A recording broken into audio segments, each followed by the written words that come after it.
Edison wants to resume burying nuclear waste at San Onofre, but KPBS North County reporter Allison St. John says opposition is mounting, and it's not just from activists. The San Onofre nuclear power plant, 50 miles north of downtown San Diego, is being decommissioned.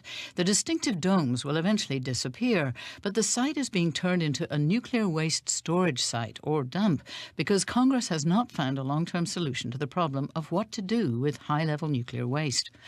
The former head of the Navy in San Diego, retired Admiral Len Herring, is one of the voices sounding the alarm about the way Southern California Edison is going about storing spent nuclear fuel at San Onofre. I'm an advocate for nuclear energy. I'm not a believer that it needs to disappear. But the proper handling of the material is what we are talking about here. The decommissioning of the Songs plant involves the handling and the storage of nuclear waste in a fashion that is, for all practical purposes, not being done safely for us. We get solar wind sample. We get out the atoms from that sample. In his lab at UCSD, scientist Subrata Chakraborty feels the same way about the iconic San Onofre site. I have a kind of soft corner toward nuclear energy because it's one of the biggest energy source. And when I came here like 16 years ago, I saw this nice dome, and then I was fascinated about it. But after Southern California Edison had a near-miss accident last August while moving the nuclear waste, Chakraborty agreed to work with physicist Tom English to analyze potential problems with the way the operation is being conducted. He demonstrates with a model the challenge of loading a 17-foot-tall canister loaded with 54 tons of spent fuel into the round hole of a concrete storage bunker. The clearance between this canister and this hole is like a quarter of an inch. Last August, a canister got stuck on an inner guide ring. So what happened is the thing was in here like this, but it got stuck like this. The loaded canister nearly fell 18 feet into the bottom of the hole.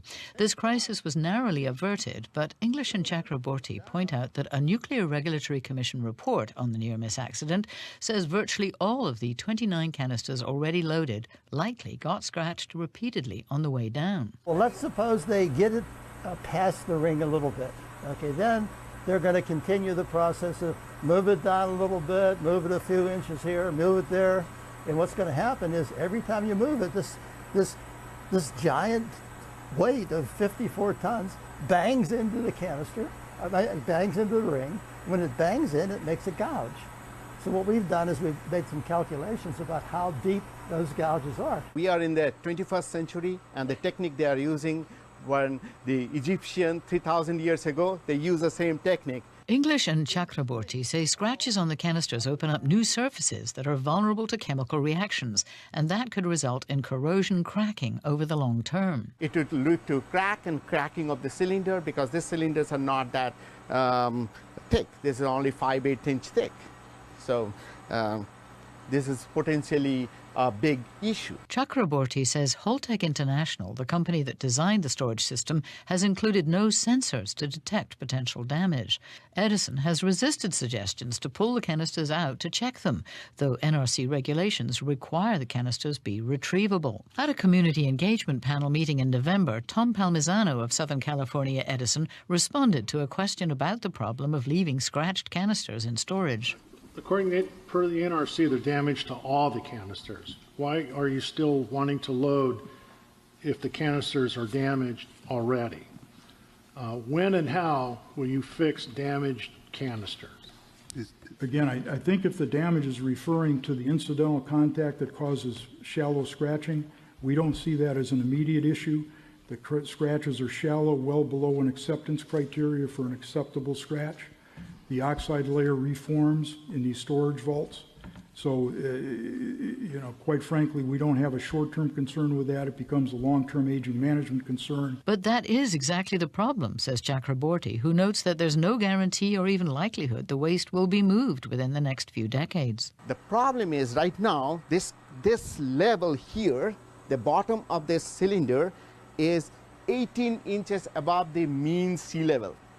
And now after 50 years, when the sea level rise, it is no longer a dry storage, it will be a wet storage. We have all the technology, great people, And we should do better than this. The more I learn about what's happening and how it's being done, the more I'm fearful that we as a population are not being protected by the procedures that are in place.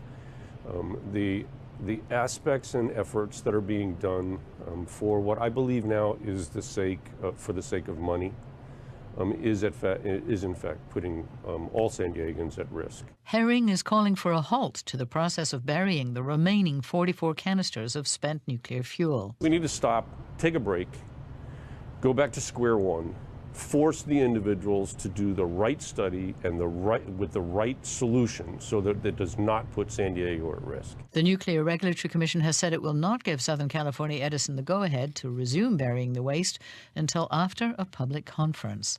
Alison St. John, KPBS News.